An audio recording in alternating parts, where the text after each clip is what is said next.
Hello guys, this is your friend and we are back with a new fanfic. Which is What If Juubi Naruto Goes to an Alternate Dimension Part 1. And if you enjoy this fanfic then please press the like button and subscribe to my channel for more fanfic like this. And now let's start the fanfic. War does interesting things to people, it changes them, some lightly, others their whole psyche.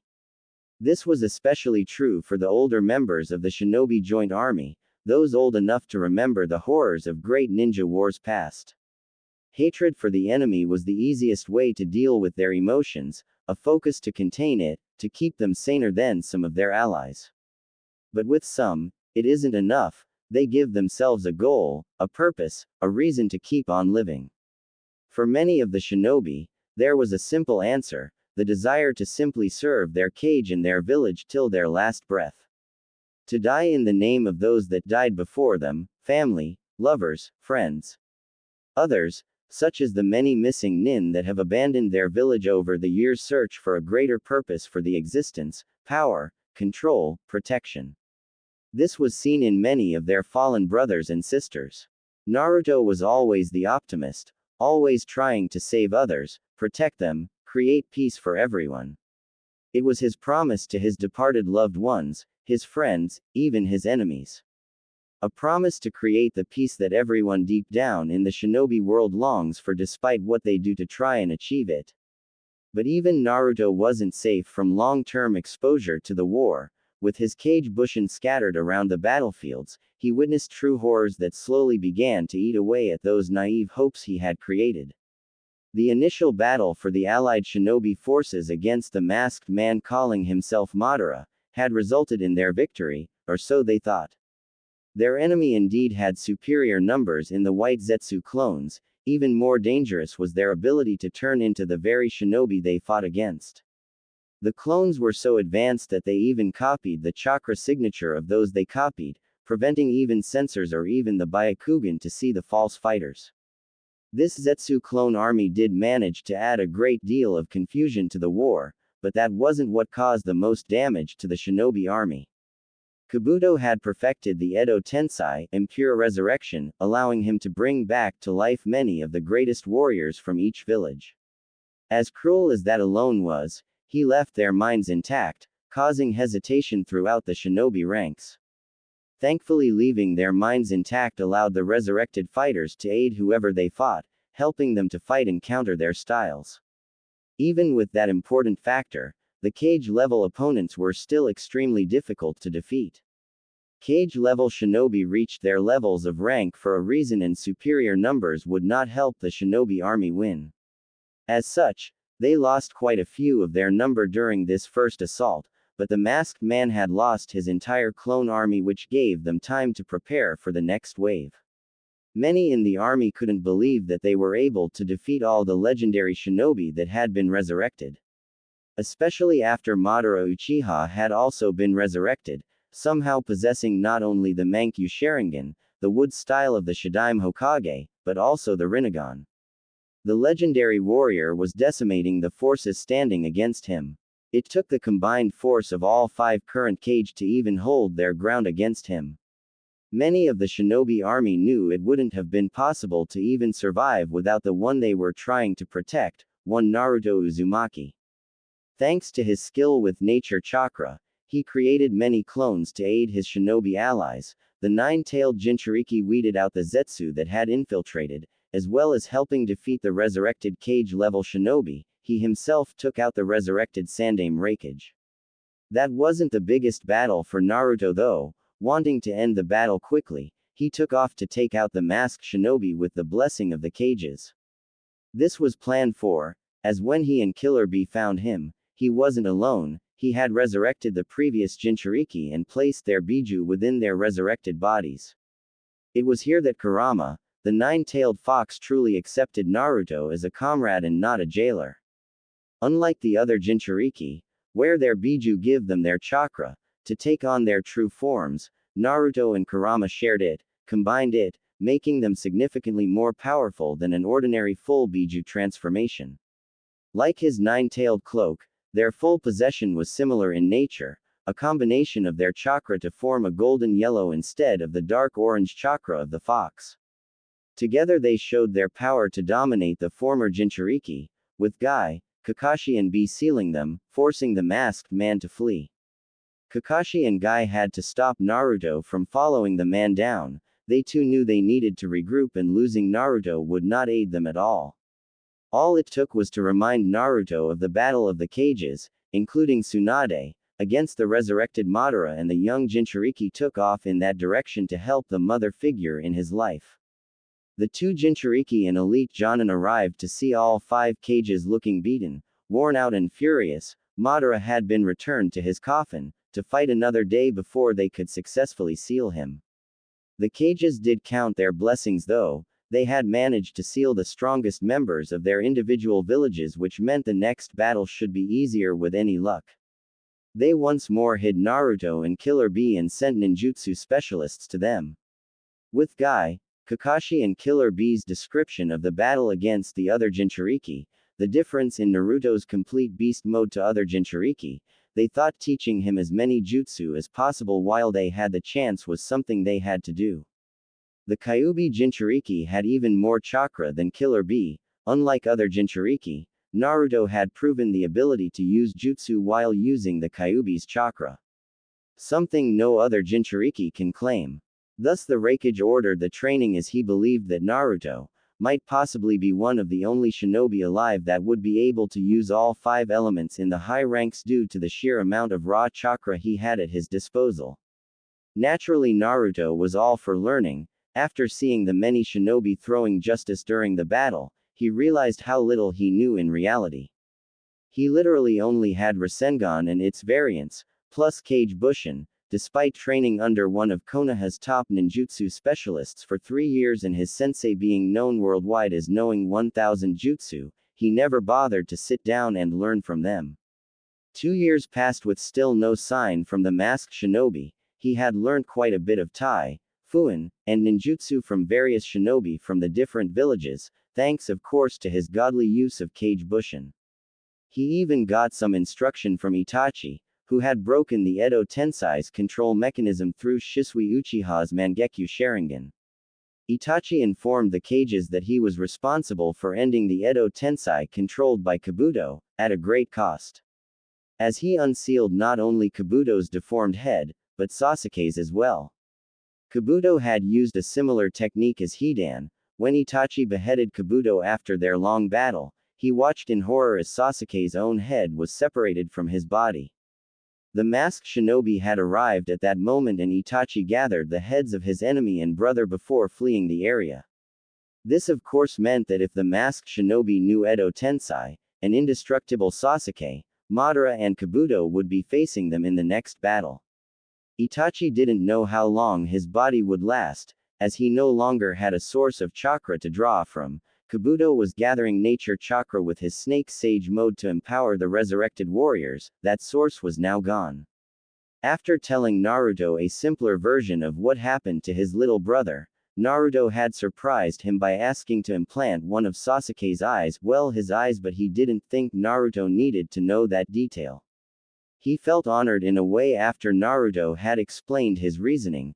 I couldn't save Sasuke, maybe this way he can live on and see the world through me. One day he might witness me bring peace to the world. He hoped he would last long enough to pass on his knowledge to Naruto. As if following a tradition, it was Sakura who had performed the operation, after Naruto's requested her and not Tsunade to do it. She was reluctant to do so and had given him quite the verbal bashing before breaking down to him. Sakura had mentally prepared herself for Sasuke's death. Hell, she had tried to go after him herself after realizing the boy she had loved was gone. But what Naruto was offering, to someone like the man Sasuke had become, she was shocked completely. But she couldn't say no to the smile he wore, the confident grin on his face, so she did as he had asked and replaced his left eye with Sasuke's. It was difficult for Naruto to adjust to the eye. He had to close his normal eye when his Sharingan was open, as it was disorienting when he was sparring. The Sharingan slowed movements down while the normal eye did not. He completely understood why Kakashi kept his covered. The Sharingan didn't seem to be able to turn off even after Itachi explained how. Naruto assumed because he has so much chakra flowing constantly, plus the fact there was no way for him to gain the control necessary to turn off the flow to his eye. To test his theory, he had Neji hit the Tenketsu points leading to his eye and the eye reverted to the black pit he always thought the Uchiha eyes looked like. Channeling some of Kurama's chakra opened the points back up and turned the eye back to the three-tomo state. After many weeks with instruction from Hiashi, Neji and Hinata, Naruto was able to hit the right spot to turn off his eye. When Kakashi saw this he looked completely shocked at the answer was in front of him all these years. Some of the shinobi world's best genjutsu users tried to teach Naruto, but it seemed like a lost cause, even with the Sharingan. Itachi stated it was possible he might be able to use the Sharingan eye illusions, but ordinary genjutsu was thought to be impossible to teach the young 18-year-old Jinchuriki. When asked why he wasn't teaching Naruto some advanced Sharingan techniques, Itachi refused to answer, merely grunting in return to watching Naruto's progress. In tribute to his parents and Jiraiya, Naruto was taught Fuinjutsu from the shinobi world's greatest experts in the field. Surprisingly enough, Killer Bee was one of these, although understanding what he was trying to say was easier said than done. Naruto, staying true to his family's legacy, learned very fast and was considered a prodigy by the field's best, shocking all those that knew him well, as Fuinjutsu was considered one of the most complex of ninja arts. Taijutsu showed great improvements. He trained with resistance seals now. His strength and speed were drastically increasing each day. Thanks to the regeneration of Kurama, he didn't even need to rest. Naruto surprised his trainers, however, by mixing the styles he learned together to match any situation during sparring. It frankly shocked many taijutsu experts as they thought he was a genius, but really he was used to improvising on the spot. Guy even taught him how to open the first gate, to teach him the lotus. From that, Naruto somehow figured out from that how to activate the second gate on his own, but didn't try to go any further. Ninjutsu training ironically ended up mainly being his former sensei Kakashi, who might not have been able to perform all the ninjutsu he had copied over the years due to the amount of chakra required, but he could show Naruto the hand signs while explaining what each did. Itachi also helped out in this department, and the Sharingan did wonders at memorizing the hand seals of many of the ninjutsu experts of the shinobi army. Wind and fire were his strongest affinities, while the other three required a much larger chunk of chakra to perform. He felt kind of dirty with learning fire techniques, since it is what the Uchiha clan were famous for. At the same time, he felt honored that he had an affinity similar to his old friend. That thought alone made the blonde giddy in anticipation. The third year since the end of the great battle finally had the masked shinobi strike again, this time with an even larger Zetsu army. The allied forces were hard-pressed and their numbers started to drop one by one. With great reluctance, the Raikage once again decided to let the remaining two Jinchuriki fight, since it appeared they wouldn't win this battle without severe losses. His decision proved to be foolish in the end. As soon as they arrived on the battlefield, they were shocked when B was seemingly pulled by some great force at an insane velocity to the waiting arm of the masked man, then taken away by the same teleportation jutsu the dark-skinned leader had seen, Madara, use at the cage summit. They had all felt the wave of chakra and explosions in the distance, Naruto, having begun thinking of B as his brother during their long time together, took out hordes of Zetsu with a few clones pumping out insanely powerful ninjutsu. It had many of the lower-ranked shinobi nervous, thinking that once the war was over, would the villages split again, thus making this boy the greatest threat in the history of the elemental nations and to each of their villages. Naruto, once done with his duty in defending those he cared for, launched towards the area of the battle, ignoring everyone's pleas for him to stay. With his mastered Kyuubi enhanced form while in Sage mode, Naruto could move at speeds close to the Hirshin. Not even the Raikage with his lightning aura could match him in speed. Reaching the battle, he saw B unconscious on the ground behind Madara and Sasuke. One pair of Eternal Mangekyo Sharingan and another pair of Rinnegan eyes looked coolly at him. Ah, the Kyuubi Jinchuriki. I can see you have improved greatly. My eyes can see the confidence and experience. I do hope you prove more capable than that fool, Madara stated, throwing his head back slightly to indicate B. Naruto growled lowly at the statement and his right eye widened, his left being covered with his headband, when he saw the masked man materialize in front of B's body. Get away from him, Naruto roared, his Biju cloak flaring out, pushing a powerful wind in their direction, his voice far more feral in nature. Brother, Sasuke, take him down, soon it will all be over, the Uchiha clan will rule the world at last. Kabuto and I shall extract the Hachibi using Edo Tensei, the masked man stated in a cheerful tone before he and B vanished in a warp. Naruto, still in his enhanced form, snarled. He deactivated his Sage mode for the moment to converse its use for later. Brother. What the hell did he mean, brother? No matter. Look at you two, the mighty Uchiha clan reduced to pawns to a madman. Madara began chuckling darkly. You mean it hasn't been figured out yet? Only one Uchiha was as skilled as me. His body vanished the night I took his eyes. Naruto's eyes widened after remembering Itachi explaining the story. Yes, boy. That was my younger brother, Izuna. Do you know how he is still alive? No. Once the Juubi is formed, I will be given new life and the Uchiha clan will once more rule the world. Naruto's eye widened once more at the revelation and the eye flickered over to the man he once called his brother. Sasuke stood there calmly and raised his eyebrows in curiosity, noticing his former comrade's headband. It's been a while, Dobi. Getting fashion tips from Kakashi. So you stole something from the Uchiha clan too, huh? You two realize how great we are. I thought you were different, but you're just like them. I hear you're Konoha's hero, then you will be the first step to making them suffer. Goodbye, Naruto, Susanoo. A great chakra surged forth and enveloped Sasuke, taking the shape of a giant purple demonic humanoid being, with a strangely shaped bow that was large enough to act as a shield. Naruto said nothing. He had made a promise to Itachi before he dissolved, he would purify Sasuke. He merely lifted his headband and opened his left eye and closed his right, his Sharingan eye glaring at his former friend. A Kage Bunshin seal Leslie popped into existence next to him and he formed a Rasenshuriken. Sasuke's eyes widened when the clone blew a stream of fire into it. Sasuke Uchiha is dead. He died long before this war. He died years ago. He died the day he abandoned Konoha. I'm not a naive child anymore, Sasuke.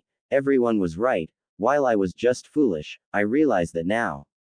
I'm sorry I failed you, Sasuke. Goodbye, brother. Inferno Rasenshuriken. He tossed the red Rasenshuriken straight towards Sasuke, who merely brought the bow up to block the odd shuriken-shaped jutsu. His eyes widened when the jutsu hit the shield and expanded outwards, the strange chakra human taking the hit. Madara whistled when it hit. The sight was impressive. A large dome formed. Red chakra needles infused with fire chakra rained down on the young Uchiha within a raging inferno of fire. Dust was kicked up from the attack, making it difficult to see if he had succeeded.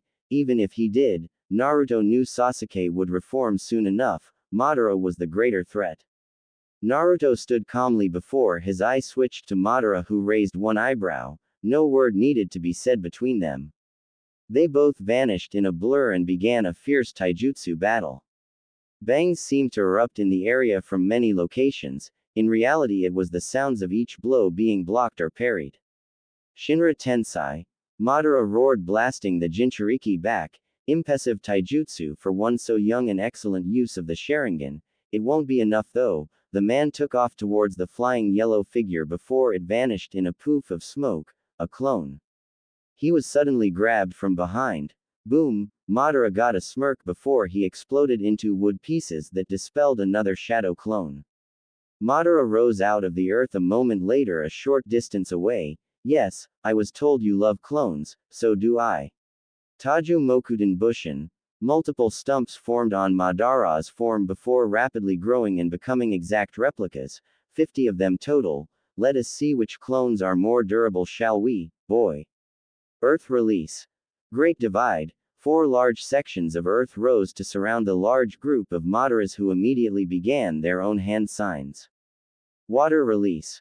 water pressure wave, lightning release, bolt stream, collaboration technique, lightning bath. Naruto knew from talking to the cages, Madara wouldn't even consider that a warm-up, but it was only to distract him briefly. He was finishing off a complex array of seals onto 4 Iwa Bushin he had created earlier. Done. Hopefully he still underestimates me. Wood release. Deep forest creation was heard as masses of roots burst through the rock walls. Many Madara wood clones began to burst through the gaps formed. Taju Cage Bushin, 500 shadow clones burst into existence around Naruto and leapt against the smaller number of Madara wood clones.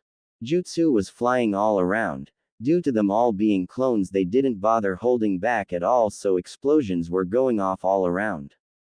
Naruto and the Iwa clones charged towards the real Madara and began a renewed taijutsu battle. This time there were wind blades, hardened fists infused with earth release, and Madara even set a clone alight with his Amaterasu. Enough of this farce.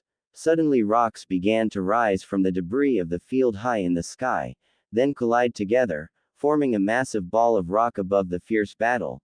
Take this! The meteor erupted into the black flames of Amaterasu and began descending fast, right towards himself and the real Naruto. Madara underestimated Naruto, expecting him to halt to see the attack. The Iwa Bushin latched onto him and Naruto sped through the 10 required hand signs. Fuin. Madara gaped openly as he was sealed a moment later. Naruto channeled chakra to his legs and feet, grabbed the sealed rock containing Madara, tossed it as hard as he could in the direction of the army and bolted out of the area. Skidding just as the massive flaming chunk of rock smashed into the earth, dispelling all of his clones, he panted slightly as the exhaustion from its use, then he calmed himself and activated Sage Mode. His eye widened as he saw it happen just before it did, but he wasn't quick enough to react. A large purple arrow pierced his stomach. How could he have forgotten Sasuke, the insane laughing giving him flashbacks of the last time they met years ago? Sasuke stood up cackling madly to himself as the giant chakra beast was regenerating until it was complete once more, armor and all.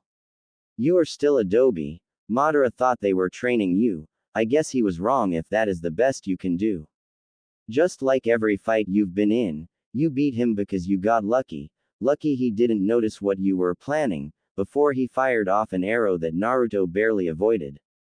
But you just used your ace in the hole. What do you plan to do about me, huh? Naruto was staring in shock at the fact the arrow was still lodged in his stomach and he didn't seem to be able to yank it out. Even with Sage Mode and Kurama's chakra flowing through him. More than that was the fact the arrow had come at him faster than anything he had seen, easily matching his speed. He barely was able to dodge the second one that was fired. One of the next 5 connected with him though, and again he was unable to remove it from his thigh. Coughing up blood, he looked up just in time to see Sasuke giving him a sad look.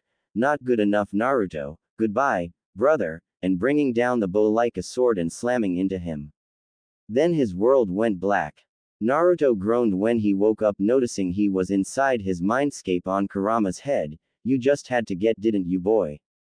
Underestimating your opponent that much, did you forget he was able to take down that rapping fool and survive an encounter with all 5 cages as well? Not to mention you should have realized he could have reformed quicker than the reports stated. That other Uchiha has had 3 years to plan this assault. Naruto merely responded with a, stupid fox, how was I meant to take that into account? I thought I had another 30 seconds at least to prepare to take down Sasuke. The mighty fox let out a loud roar. What did I just say? Are you really that stupid? Here I am, starting to realize that you might be a worthy host, then you say something stupid like that. Now I'm about to get out of you and forced to become one with the others again, meanwhile you will die because of your stupidity. Naruto threw his hands up in the air. Then what the am I meant to do then, Kurama? I've already lost. The shinobi world has lost. I might have ed up, but there's nothing I can do, so stop bitching like Sakura in her fangirl phase. The Kyuubi let out another roar. You think I want this, to join with the others again? Shut your mouth and think for a change, you fool. Wait, what did we do to further enhance our union? Looking at the strongest Biju in confusion, Naruto snorted. What would? Wait, no, all that would do is likely just speed things up, or what if it? The Kyuubi let out a sigh, knowing that he would fuse with the others one way or the other. The mighty beast would much rather serve an idiot than who he believed the masked shinobi to be. We are now connected, a soul bond if you will, perhaps we can use that to bring the other 8 to us instead, although it would probably kill us both, the combined powers of all 9 of us Biju would likely destroy your body. With luck the backlash will kill that bastard Uchiha though, he would need to be solid to perform the technique, meaning vulnerable. Pausing, the mighty Kitsune let out another roar. As much as I don't want to be a part of that damn raging beast again, it's going to happen anyway. I'd rather die being bound in an idiot like you than serving that bastard Uchiha like a pet after I combine with the others. The Uchiha have caused both of us grief over the years, I think it's time to mess up their plans. It's wrong. Being able to control even a being as great as me with nothing but a glare. You never thought to use me as a tool, even after you got that damn eye. For that at least, I have grown to not want to rip you apart on sight. Best case scenario, it frees the other Biju at once. Naruto stared up in shock at the Kyuubi before he sat down and let out a sigh. But you are linked to me, if my body dies, so would you, but you still want to do this, don't you, Kurama? Sigh. This isn't how I wanted to be remembered, but hey, I already proved I'm the strongest shinobi ever, he. Sitting back and just quitting was never my style. So let's see what fate has in store for us, you great furry bastard. The mighty fox chuckled. Naruto looked shocked since he only ever heard the evil cackle from the beast in the past. Yes, I too am curious to see what will happen to us. In a way, we Biju should never have been born into this world in the first place. That old fool never told us how the Juubi was formed, just that we were born from it. If I somehow survive, I will protect your precious people in your stead. You have my word. The beast roared again and seemed to be in great pain. That hurts, worse than your mother's steaks. Well, now it's just a mind game, let's win this. Naruto gazed at the Kyuubi with a smirk before nodding. Walking over to him, he placed his hand on his snout. The mightiest of the 9 Biju muttered out, "Thank you, brat. For what it's worth, I'm glad you were the one chosen 18 years ago. I hate to admit it, but you could have wiped my existence when we fused our chakra. That damn red-eyed freak plans to do just that, I'm sure." The beast closed his eyes and began to glow. Meanwhile, outside the seal, ha ha ha, finally I have all 9, with my brother sealed. Once the Juubi is formed, I will become the new Jinchuriki of the Juubi and bring this world to its knees. They will forget all out Madara Uchiha. Izuna Uchiha will be cemented in history, Izuna happily gloated. 9 chakra dragons burst forth and connected with Naruto's body, causing it to lift in the air. His mouth and eyes opened and began to glow. Small amounts of red chakra began to leak out of the body into the dragons and flowing towards the statue. Sasuke looked over at him and impassively stated, "What do you mean? You told me you were going to cast a genjutsu on the moon to bring peace." Izuna continued to laugh. "Peace? I once thought like that. I was considered the weaker brother because of it. Now look at where I am. Why would I want peace to a world that has wronged me? I am an avenger just like you, Sasuke. But I have waited far longer to get my revenge. All will suffer, all will die, I will be a god while the rest of the world will lay dead at my feet. The Juubi is too powerful to be controlled by any Kekai Genkai, and with my Sharingan and Rinnegan, I would be unstoppable, ha ha ha."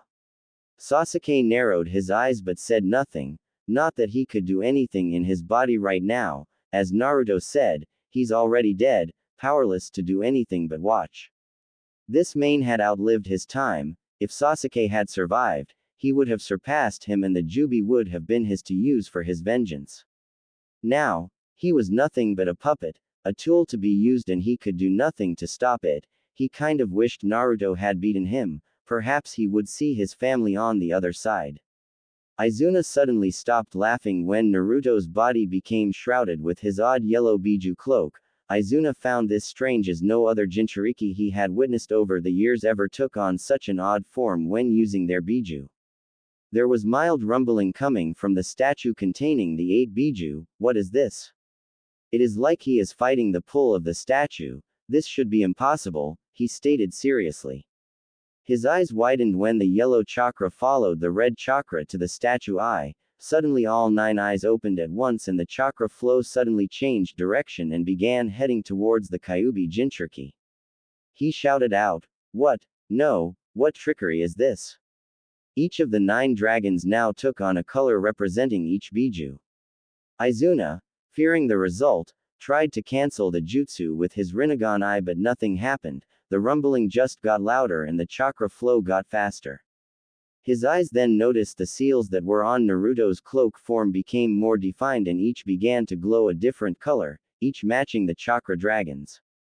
What is happening? Is he? No. No. The 9 dragons then left the statue completely and the last of the chakra went into Naruto. Nothing happened and Izuna stared in disbelief for a moment, then the seals on Naruto's form started to glow silver, it began to get brighter and brighter, then suddenly the glowing stopped, the cloak faded and the body dropped to the floor of the chamber. Laughter reigned suddenly in the chamber and both Uchihas turned to see Kakashi, the Raikage, Guy and Itachi, Sharingan ablaze. It was clear that it was the one that laughed. That brat really is the most unpredictable shinobi, isn't he? Even in defeat, somehow he pulled out a win. Then activated his lightning armor. Kakashi unveiled his Sharingan and Guy was already in his 7th gate mode. Izuna let out a loud roar in frustration before he activated his Mangekyo Sharingan and used Kamui on the nuisance that had ruined his plans, making him disappear forever. Naruto, Kakashi roared but Guy beat him and slammed a fist that went straight through Izuna's stomach. Kakashi finished him off with a Raikiri through his heart. Performed a lariat on Sasuke, beheading him before he could react as he was focused on Itachi. "Goodbye, foolish little brother," was what Sasuke read with his Sharingan eye as Itachi beheaded Kabuto, who was trying to make an escape. Now he was free from Izuna's control. With Naruto. When Naruto opened his eyes he found himself on his back in an open field. Confused at where he was, he stood up and gazed around cautiously. The place looked completely barren. He gasped when he looked up to the dark cloudy sky to see a red moon, well more like a giant eye that looked to be projecting a combination of the Rinnegan and Sharingan, 3 tomos on each Rinnegan line spinning wildly. Then he heard a mighty roar from behind. Gulping, he slowly turning around to see a massive 4-limbed creature. Although it was sitting on its hind legs, its body shape seemed very similar to Karuma's. The head, like the rest of the body, was shadowed by the darkness, but Naruto could make horns protruding out the back of it, but the significant feature he saw were the 10 tails swishing behind it. "Well me," Naruto muttered to himself as the beast seemed to grin widely at hearing this, showing off rows of razor-sharp teeth, again similar to Kurama when he's being a furry bastard. Suddenly its eye opened and Naruto blinked a few times, as it was basically a red Rinnegan with 3 tomo on each line like the moon in the sky. Hi there, big fella."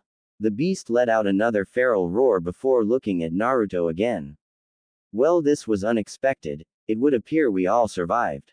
Naruto's blinked at the familiar tone in the beast's voice. "Kurama, that you?" The beast roared again. "Sort of, not really, I guess. Arging Shukaku. Crazy bastard is messing up our mind. I am the Juubi, so no, I'm not Kurama, completely. However, looking at the memories I contain, you are most familiar with Kurama and Gyuki, but you have come into contact with the others, but you may continue calling me one of these if you wish, unless I think of a more fitting name." He gazed around the area they were in before he continued. "Interesting, no cage, but different to the fusion Kurama and you went through, none of the others experienced it either. It is most similar to that, however. It appears you retained most of the chakra from Kurama before our fusion, so your body survived the process. However, I will warn you, do not release more than 4 taels worth of my power, so never go beyond that until your chakra reserves increase. I am over 5 times the strength of Kurama from what I can feel. But that is probably underestimating my strength." The massive beast grinned once more. Very creepy in Naruto's opinion. Thanks to me, your chakra will start increasing to compensate you for holding me. Luckily, since you already contained the strongest part of me, you are able to handle me in the first place. The Hachihi's host would not have survived the process.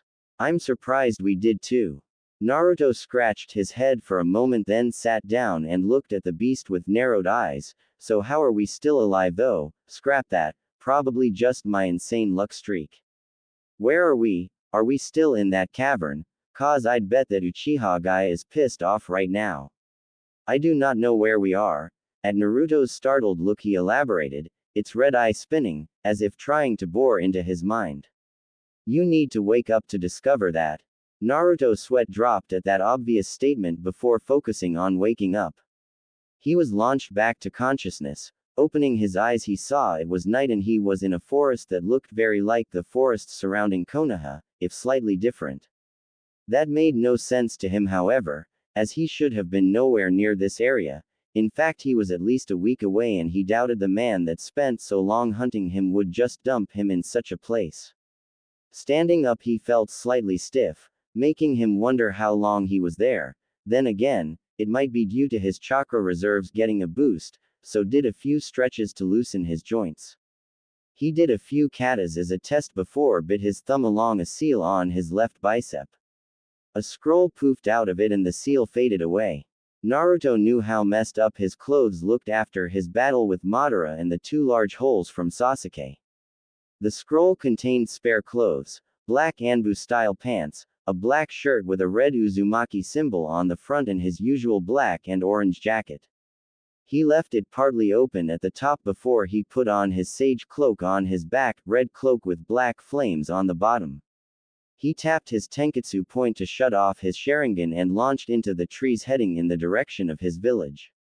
Naruto's eyes immediately widened when he saw the destruction at the entrance to the village with bodies and blood scattered around the village. He swore loudly as he thought this was some sort of sick revenge request of Sasuke's. Ninja were tending to the wounded and sealing up the dead into scrolls. He saw a ninja nearby and jumped towards him. He didn't recognize the man, but he didn't know many of the ninjas in the village before he called out, "Hey, what the hell happened here? Was it that masked bastard?" The ninja turned to the new voice and narrowed his eyes at the stranger. Since he didn't recognize him, the mismatching eyes threw him off too, but he quickly shook off any suspicion. The man looked much like their beloved Hokage and he was looking at the wounded with barely concealed rage. He meant them no more harm. Naruto raised an eyebrow after gazing around the area again, waiting for a response. Unlike many in the shinobi army, Naruto only wore a Konoha headband. Since he wasn't officially a part of the army, the man sighed when he finally looked at it. Where have you been hiding? The Kyuubi just attacked the village. Yondaime-sama just took the beast out of the village with his teleportation jutsu. Naruto took in the information calmly on the outside, but inwardly he was swearing up a storm. I'm sorry, it's just you look just like him. I was under the impression he had no living relatives. Never mind, excuse me, I have to get these guys to safety. Can you help? Naruto didn't even respond, just created a few cage bushin and nodded to the wounded. Naruto's eyes carefully turned towards the Hokage monument and he ignored the man's gasp at seeing his nonchalant use of such a chakra-costly technique. These guys are yours, they'll follow your orders, he stated as his eyes widened in shock at what he saw. Only 4 faces, where was Tsunade Ba-chan? The Kyuubi just attacked. The Yondaime is fighting it. How can this be? The Juubi, hearing his thoughts, stated, somehow our merger caused a tear in space and time, or you just got lucky again, could also be that eye technique Kumui. Naruto froze in place and tried to calm his nerves. Back in time, does that mean that mum and dad are still alive? He heard a roar in his mind before a menacing growl. Focus, kid, you're from the future, this must never be revealed to anyone. Yes, your parents might still be alive, if you hurry. Naruto took a deep breath before he responded. Well, you don't need to tell me twice. Time to kick some Kurama. The Juubi made a whining-like sound. How did I ever deal with such stupidity on a daily basis? Kurama must have built up a tolerance for it. Be cautious, if this is a past, We don't know the rules, this might not be your time, it could be another dimension for all we know, tread carefully. Naruto paled and muttered under his breath, "Oh God, what if Orochimaru is my father here?" Before he turned to the ninja who informed him, "I'm going to go help him out if I can. If you need more clones, tell one of them to dispel, I'll send some more." Naruto was about to take off towards the faint red glow in the distance, but he found he couldn't move. "I'm afraid we can't let you leave until you tell us who you are." Shikaku Nara stepped into view, flanked by Shuza Akamichi and Inoichi Yamanaka. Much younger looking, but they still looked relatively the same as he remembered seeing them only a few short hours ago. "My name is Naruto, Shadow User, scar on your face, you must be Shikaku Nara." All four shinobi present stiffened at the knowledge. "No offense, but I have no time to talk, I have to aid the Yondaime." Naruto channeled chakra to the point it became visible, then he broke out of Shikaku's shadow hold with ease. He nodded to them, ignoring the looks before vanishing. Being highly trained ninja, they followed his movements, making him look like a red and yellow blur. He arrived just as his father yelled out, "Fuin," sealing a large portion of Kurama's chakra into himself, weakening the furball considerably, at least temporarily. Biju regenerate their chakra using nature energy, so the beast would only be weakened for a few minutes. Landing nearby the Sandame and two Junin who were looking at the new arrival in shock, he muttered, "For sake, damn it, I'm too late. Wait, no, I can still do that." Before he charged up a Rasengan and slammed it into the barrier, pushing more and more chakra into it until a hole opened up and he dove through it, before it closed up.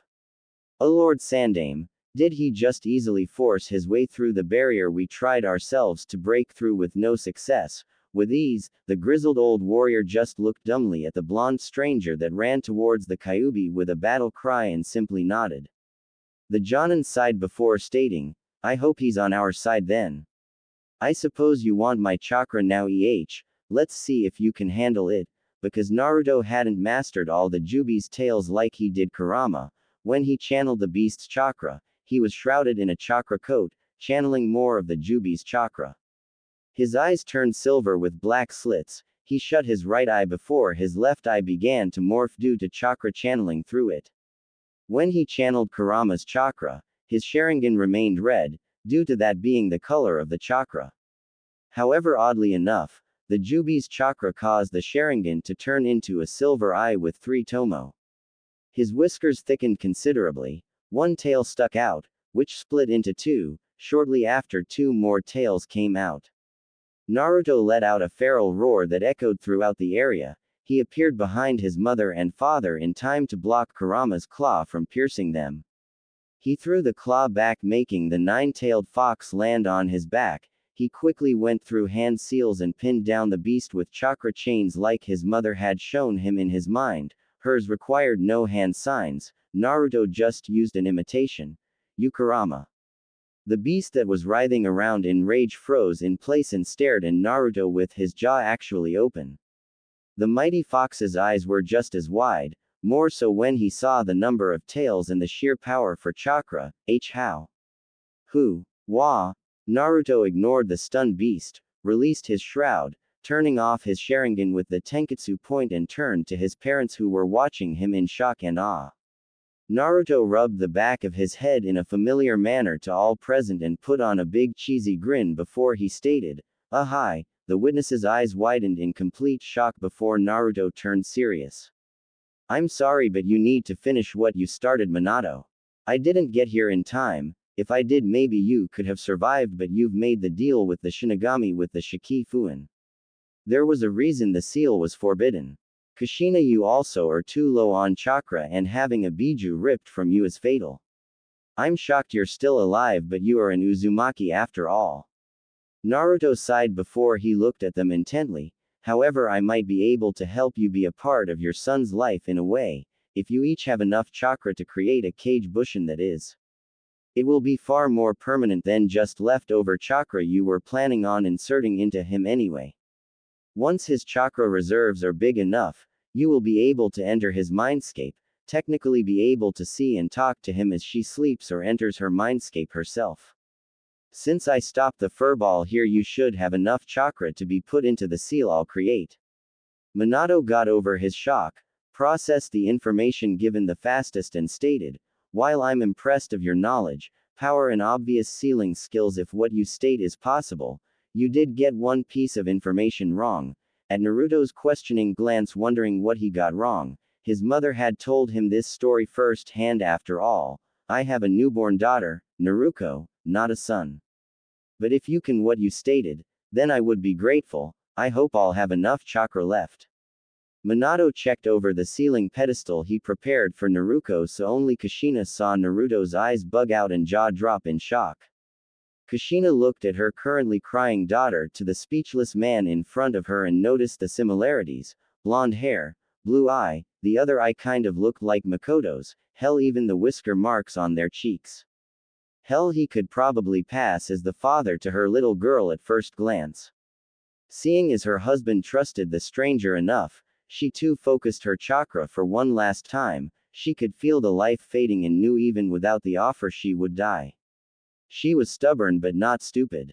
Naruto nodded seriously before he bit his thumb and ran it along the back of his right hand, producing an ink bottle and brush. He asked for a sample of their blood, knowing the reasons as both being seal masters themselves, they did as instructed. Naruto mixed the blood into the ink and began drawing fluidly and quickly. When done he nodded and they each took their turn to channel enough chakra for a kage bushin into the seal. Naruto nodded before he ran through rapid hand signs. Fuin, the seal glowed before fading from view. Minato then summoned the toad to hold the seal key and ordered the toad to go and store itself within Jiraiya. Who are you? Kushina asked. She looked weak and her eyes looked slightly glazed over, showing she didn't have much time left. He closed his eyes for a moment and entered sage mode briefly. He scanned immediate area and made sure no one, even with chakra-enhanced hearing, should be able to hear if he answered her. As he was remembering the Juubi's warning, said beast interrupted, "Kid, she's gonna die anyway. This might be the only time you can talk to your parents in the flesh." Minato had done the hand seals for the sealing, so his chakra was ready to perform the action. The Shinigami was floating behind him, but he waited a moment to hear the strange man's answer. He still had strength enough left for that. Naruto, not taking any chances with the old monkey so close, walked over to them and talked low enough so the Sandaime couldn't hear.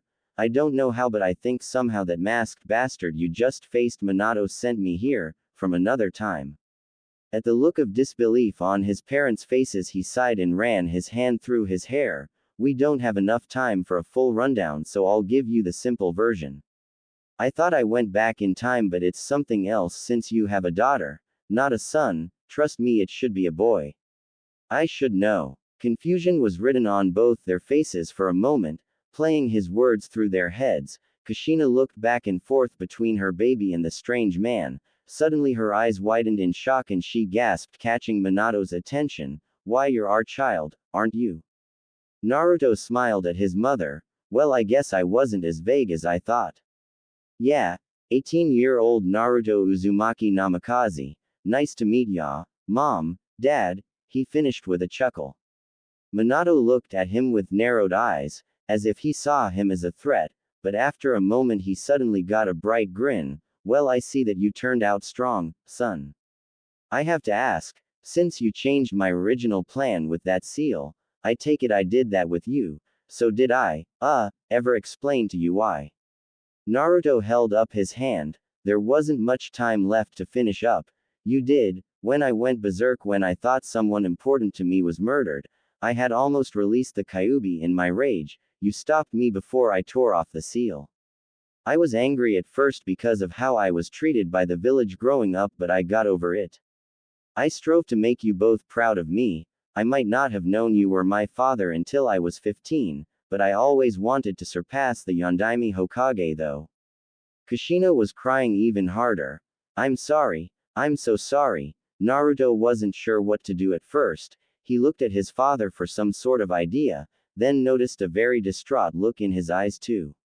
Naruto didn't understand when his mother seemed even more upset than before at his reaction, until he remembered meeting his mother in his mind. when he apologized and she hugged him, causing him to stiffen. Naruto's brain was on overdrive, thinking of what he could say to fix what he did. Are you really such a fool? A memory from 1 year ago popped into his mind, Kuretsuchi smacking him over the head when he upset Hinata, from how close they were training together and how often they looked ruffled. Then having no idea going to fix the misunderstanding, Kuretsuchi, remembering her uncle Roshi, sighed before whispering in his ear once she realized he truly had no idea what to do. Naruto's eyes widened and he pulled Kushina into a hug and kissed her on the forehead. I forgave you years ago, Mum. I was never angry at you. As I told you in my mindscape, it was your love for me that kept me going. Somehow, despite everything everyone said, I just knew you didn't hate me. Somehow I knew that no matter how alone I felt, what people said about what you thought of me, that my mother and father did love me. I'll make sure your daughter doesn't experience that sort of life. That's a promise of a lifetime. Then Naruto backed up and gave a guy pose, and that's my Nindo. I never go back on my word, Datbeo. Kushina glomped him even harder than before and began crying her eyes out in what sounded like howls. Last time I tried this on someone it worked. Then he mouthed help, his eyes wide towards his father who had his own tears coming down his face with a smile. Then he realized advice he gave to young Inari in Wave, it's okay to cry if you're happy. Naruto then beamed back at his father, with a matching big cheesy grin on his face. Minato was shocked at the insinuations his son was making. It was a dream, he knew, for his village to treat his daughter as a hero, but his hope for the old man to keep watch over her gave him hope at least. He realized how foolish and selfish his current move was, but his son had forgiven him, looking back at his newborn child. Minato sent a silent prayer that his daughter would forgive him one day too. At least he could die at the very least knowing that his daughter would be protected, even if wasn't him or Kushina. He wanted to ask him about his life, his skills, his ninja missions, girlfriends, friends. But he had a job to do and his chakra was fading fast. With that seal his son made, maybe one day some form of him will hear all that. With that in mind he shook his head with tears coming down and nodded once before he clapped his hands and yelled out, Hake no Fuin Shiki, 8 trigrams divination sealing style. The ghostly hand of the Shinigami shoved its way through his gut causing the young Hokage to grunt in pain. The hand latched onto the Kyuubi. Going through a few hand seals he placed his hand gently on his daughter's stomach. The chakra beast was pulled into the seal cursing the whole way and Minato fell to the ground, his life slowly fading away. Kushina also seemed close to death. She looked up at Naruto and cupped his cheek softly. Please, protect her, my son. She was smiling with her eyes closed as her body slumped. Minimum. Naruto, understanding her last wishes, carried her over to his father and lay her beside him. Her hand reached out and held his. The barrier fell and the Sandaime turned order the two Junin to silence to what they witnessed and cursed when they weren't there. They would now surely notify the village of the young Jinchuriki before he approached the group. To at least hear his successor's wishes and perhaps discover what the hell had happened that night. His wife still hadn't contacted him and he felt the truth, she was killed. His gaze turned to the newcomer who looked down at the young couple with an odd expression. The man known as the professor didn't need to hear what was said between the three shinobi, however he clearly saw they were trusted him so he didn't attack the stranger. Minato, you fool, I could have done it in your place. Why did you erect the barrier? Why did you use such a sealing in the first place, your own daughter? Minato managed to let off a grin and tried to focus on the old man. You wouldn't have been strong enough, old man. I barely managed it. Kyuubi can't be contained in anything but a person, and Uzumaki. The aged Hokage nodded with tears starting to come down. What would you like me to do, Minato? As a Jinchuriki of the demon that just attacked, the villagers will not see her as a hero holding back the beast. You know this from the cases from other villages. I can only do so much. Here Minato smiled weakly once more. Naruto will raise her. We trust him. He is family. His eyes widened at the request before he turned to the newcomer who had tears coming down his eyes and he let out a sigh. I will see to it, my friend, on the lives of my family, I will see it done. Minato died moments later with a smile on his face. His wife turned to Naruto and smiled at him. Good. Bye. Naruto. With that last word, Kushina Uzumaki Namikaze joined her husband, the Yondaime Hokage, Minato Namikaze. Naruto kneeled and closed both their lifeless eyes. If only I was faster. I'm sorry for not protecting you. Rest, Kushina Uzumaki. Minato Namikaze. I will take care of your legacy. You have my word. Pulling out a blank storage scroll, he wrote a quick seal before sealing his parents into them. To protect them from those who would want their secrets, they both have their enemies. I will find an appropriate place to bury them. Hiruzen Sarutobi bowed his head in respect before he turned to the newcomer. We have much to discuss, Naruto. Naruto sighed again before mentally considering what to say. Minato already said they were family, and he did look more like her than his mother. No last name. I never knew my parents. Namikaze, I guess. Minato was considering officially adopting me, but considering I'll be raising young Naruto, I think I better take her mother's name. Hiruzen let out a sigh of his own. Yes, that does sound like something Minato would do. And you are right, it would be safer for the village and young Naruto that she not take on her father's name. The fact you broke through that barrier with ease and that you appear to be a Jinchuriki yourself, shows you are more than capable of defending her. But you can't be everywhere at once. Yes, your idea is sound. We should discuss this in more detail in the Hokage Tower. Sigh, I just can't get out of that seat. Damn you, Minato. Naruto cringed slightly at the words. He trusted his Jiji with his life, but this man wasn't his Jiji. Naruto was nothing more than a stranger who happened to look like his successor and claimed to be family, but with Minato's own words, it was clear there was some truth. A DNA test would fix any queries up easy enough. Hopefully the fact Naruto is a girl won't cause his DNA to be identical to hers though.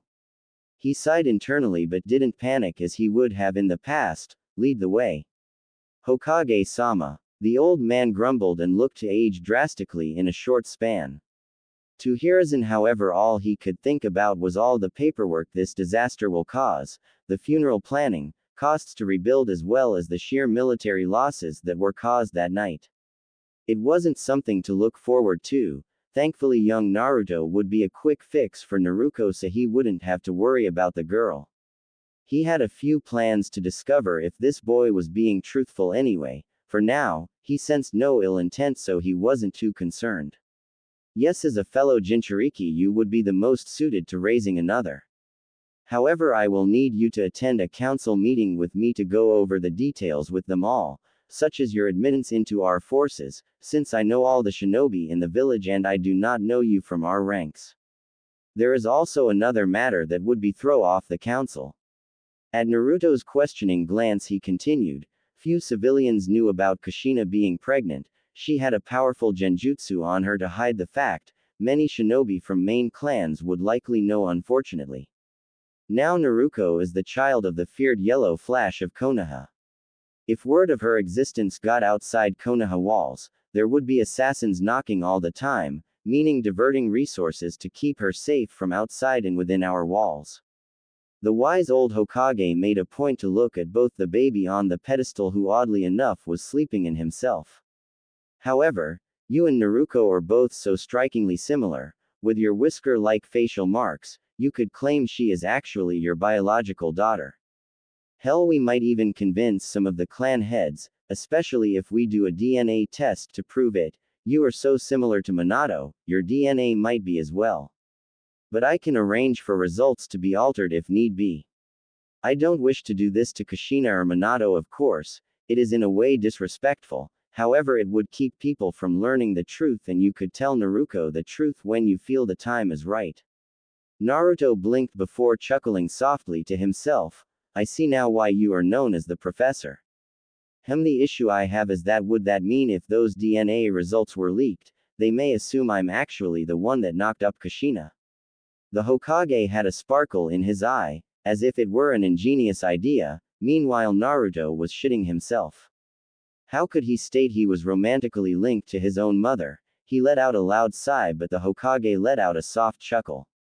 Naruto looked down at Naruto, who looked so peaceful and innocent. He couldn't help but wonder if that was what he once looked like. With the additional appendage attached to the lower region, of course. Frowning in thought, he saw the baby squirming and gazed down at her in fascination, so tiny and vulnerable, a small tuft of blonde hair and the similar whisker marks on her cheeks. Pulling out another scroll, he pulled out a blanket. With his kunai enhanced with wind chakra, he cleanly cut a section out. He felt the intense gaze of the Hokage but ignored it to focus on his task. Resealing what remained of the blanket, he carefully lifted Naruto and expertly began wrapping it around the baby up as gently as possible. The worried look in his eye caused a soft chuckle to escape the newly reinstated Hokage's lips once again. He remembered seeing that look from the memories of Kage Bunshin watching him handle his own sons. Naruto looked up at the sky and thought to himself, I really am one lucky, unpredictable shinobi, Kakashi-sensei. He found himself not wanting to return to the war-torn future, the many deaths of those he called friends over the years, Jiraiya's death. He really hoped this wasn't a dream and began walking towards the village. Besides, with the Sandaime Hokage, the first person that showed him love. Hiruzen Sarutobi, one of the sole survivors of all three ninja world wars. Wise, seasoned, hardened warrior and diplomat, as well as being one of the longest-running Kages in the history of the elemental nations. He was renowned as the Professor or Kami no Shinobi, god of shinobi, throughout the world, for his prowess and skill on and off the battlefield. The aged Hokage couldn't help but look fondly at the young man walking beside him. In truth, he was studying him in more detail. Simple gestures can say more than many words, as the Hyuga clan state. Naruto gazed at the young baby that now held one of the greatest secrets and burdens of Konoha history, such a role for one so young. Unlike her predecessors, young Naruto didn't have the privilege of having her burden unknown to the rest of the village. Naruto simply seemed mystified at the little bundle, just as any father would, the first time they see their child for the first time. Every time she twitched, Naruto would react and gain a small smile on his face. Curiosity was playing on his mind as to what could be going through Naruto's head.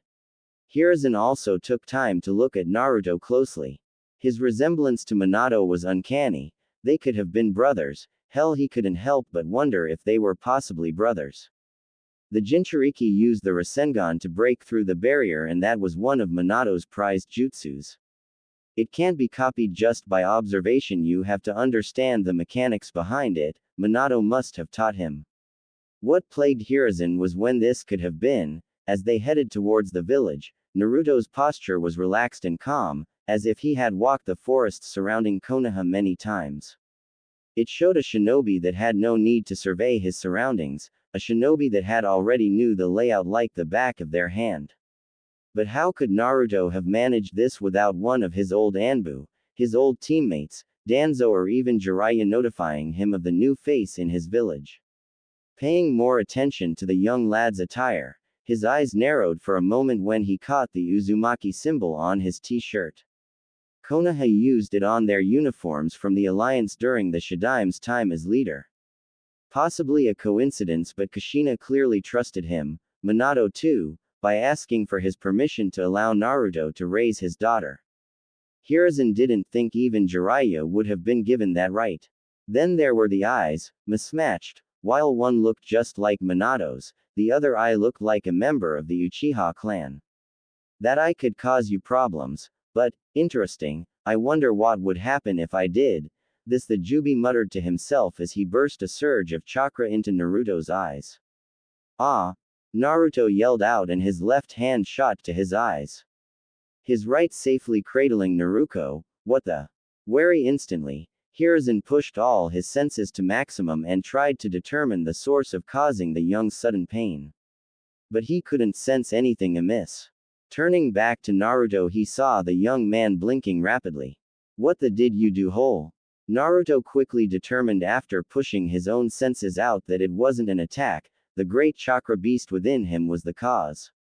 Just a little gift. No need to concern yourself, the Juubi responded, then pushed more chakra into the eyes. Naruto grunted as he half expected the second wave of pain to hit his eyes. Then why do my eyes feel like they are on fire? Oh, I'm just fixing that little red eye problem you have. Don't forget, we're in a time where there are many Uchiha running around. So I'm merely swapping, copying and playing with the DNA a little bit, no biggie, this should do it. One massive surge, far bigger than the previous assaulted Naruto's eyes, and he let out another pained grunt. There we go, you'll thank me later. I'm not too sure how I knew to do that. I'm going to sleep. With that, great snores could be heard, echoing through the barren lands within Naruto's mind. Naruto's angry retort was removed when he felt a hand touch his shoulder. His eyes snapped to greet the Hokage, who gasped loudly, let me guess, something happened to my eyes. Naruto himself was confused. It looked like when he used his Sharingan, he could make out every single feature on the old man at a glance. The difference being, it wasn't disorienting, which meant it was both his eyes. Moments earlier, Hiruzen was actually slightly worried, as now he could feel pulses of that strong silver chakra that enveloped the boy when he took on the Kyuubi earlier, hitting his odd eyes.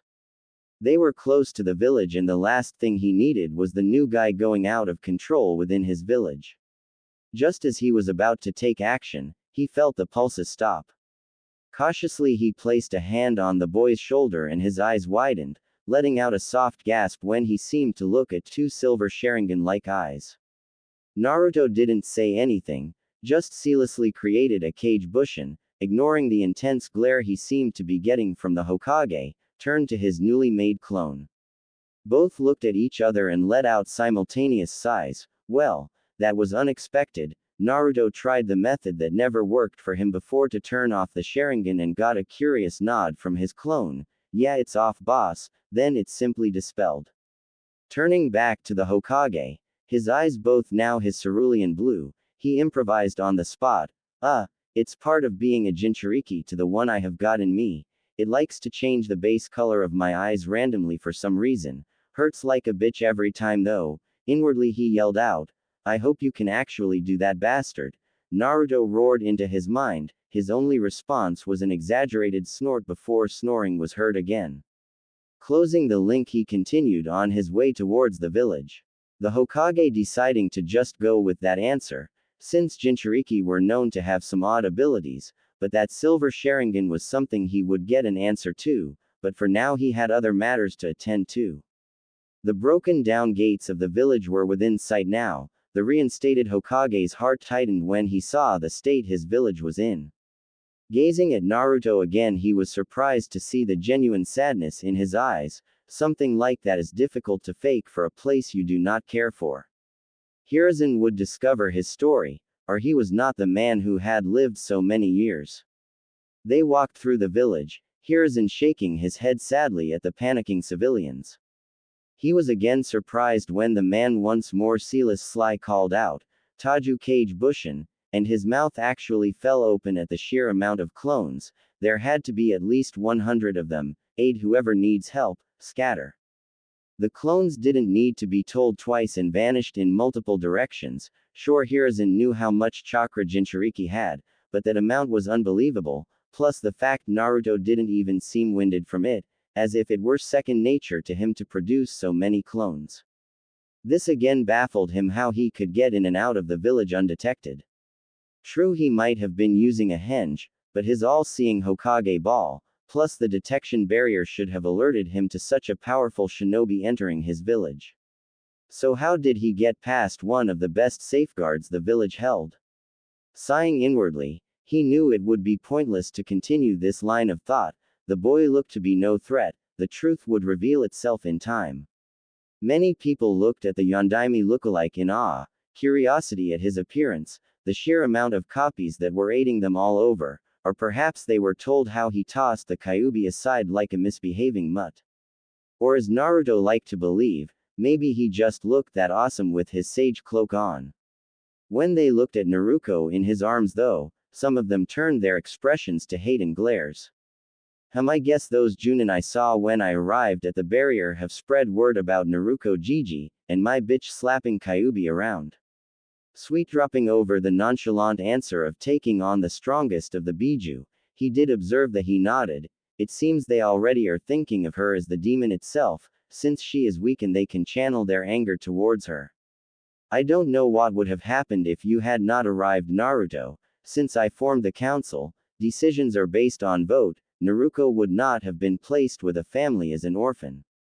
I would only have been able to have my most trustworthy Anbu watch her for so long. Due to the current state of the village, we would have to increase higher missions to get the funds to get back on our feet. Plus, none of the major clans could take her or provoke dispute with the others. Naruto sighed before looking up at the sky. Hated, all Jinchuriki are by some, it varies depending on where they grow up. It could be as little as ignoring her existence to as bad as assassination attempts.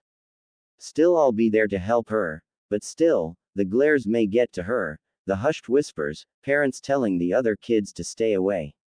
I don't want her to live a life like mine.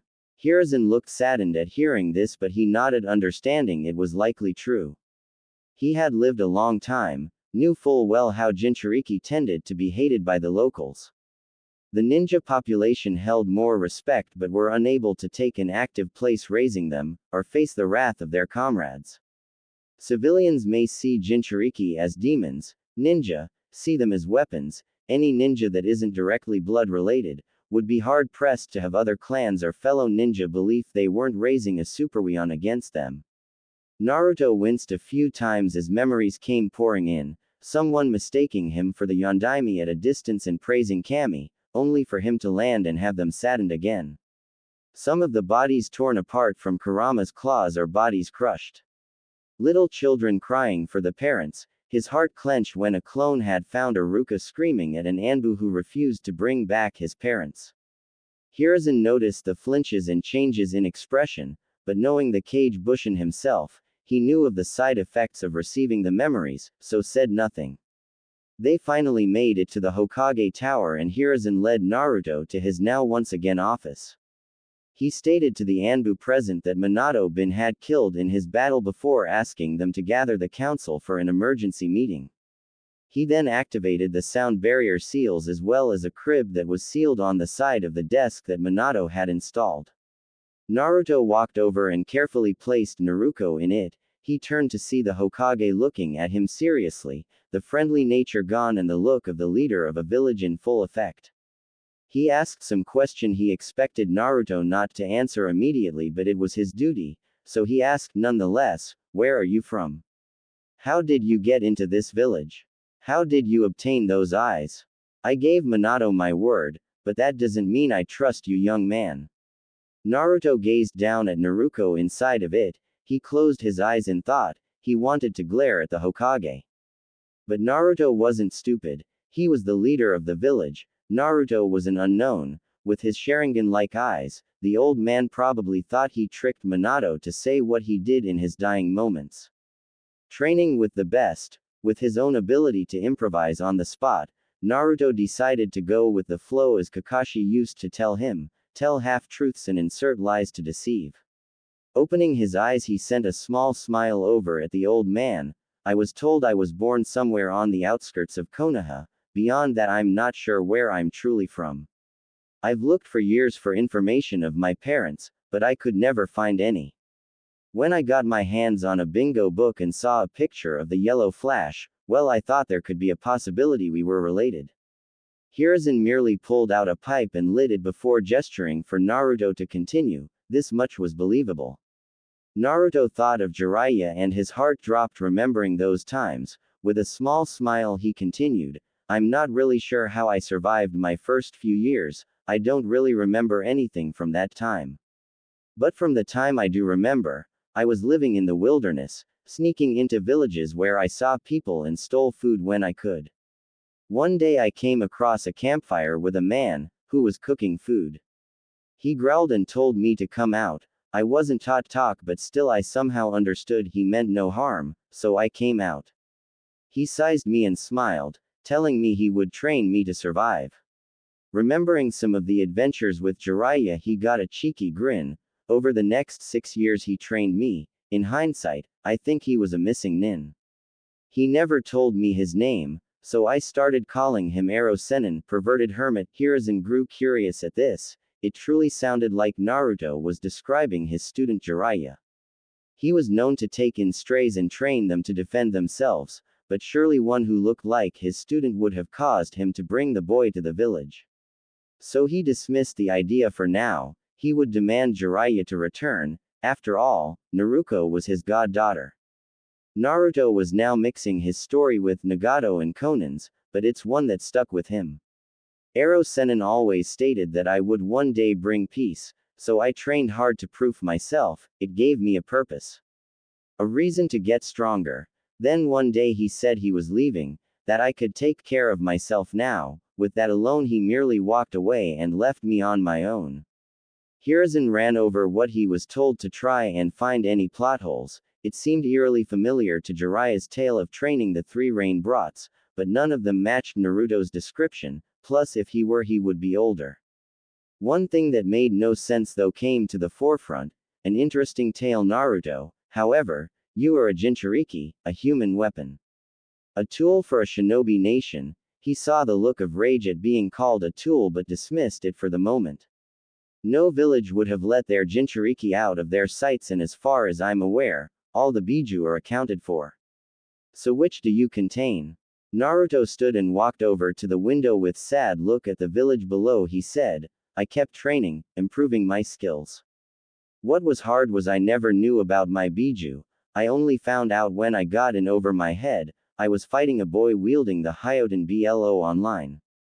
Hiruzen eyebrows rose. That bloodline was in Kiri, plus they were talks of their Jinchuriki leader losing his mind. Gesturing Naruto continue, he did so. Simply put, he kicked my. Nearly killed me, to be honest. Before I grew angry, angrier than I'd ever felt before. This was the first time I released the power of my Biju, he said sadly, not wanting to look the man in the eye. Naruto learned an important lesson from Haku that day, in a way the most important lesson of his ninja career. As for what I contain, what number comes after 9? Hiruzen coughed when he inhaled too much smoke at once and stared at Naruto with wide eyes.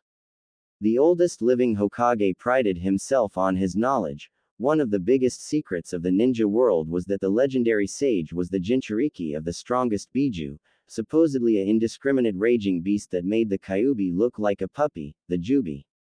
This boy was claiming he contained it. How could that be? The legend spoke that the sage split the beast into 9 pieces, the current Biju that roam the world. Quickly running through scenarios in his head, he let out a sigh, when he realized Naruto likely didn't know how he began the Jinchuriki of the beast from his story. As he had no true idea where he was from, for some reason he had a nagging feeling it had something to do with the battle between his sensei and Madara Uchiha, the reason why the body was never found. That is, frankly, disturbing news, Naruto, for more reason than one. We can discuss more on that and how you infiltrated the village so easily later. Now for those eyes. Sighing, inwardly hoping was right, he looked the Hokage in the eyes before activating them. Seeing the Hokage flinch and lower his gaze to his nose, he said, yeah, I see you didn't earn the title of professor for nothing, Hokage Gigi. According to Big and Ugly in my head, he altered my DNA or something to give me it. What exactly he did, even he doesn't seem to know. His words were, I wonder how I knew how to do that. I'm going to sleep. You talk to it, Hiruzen stated with wide eyes, as Naruto scratched the back of his head and chuckled nervously. Sure, we got a sort of agreement going. I don't piss it off and it doesn't eat me or up my mind. Apparently the constant disturbing talk in your head all the time drives some Jinchuriki to insanity or even suicide to escape it, Naruto said with a shrug, deactivating his eyes. The Sandaime shook his head in disbelief at the explanation that oddly seemed to make perfect sense. A knock on the door startled the Hokage from discussing this topic further. Naruto, your backstory we created during our walk here, about you being Naruto's father. You took on Kushina's name after conceiving young Naruto, So you both have the surname Uzumaki. This is what we will tell the council, understood?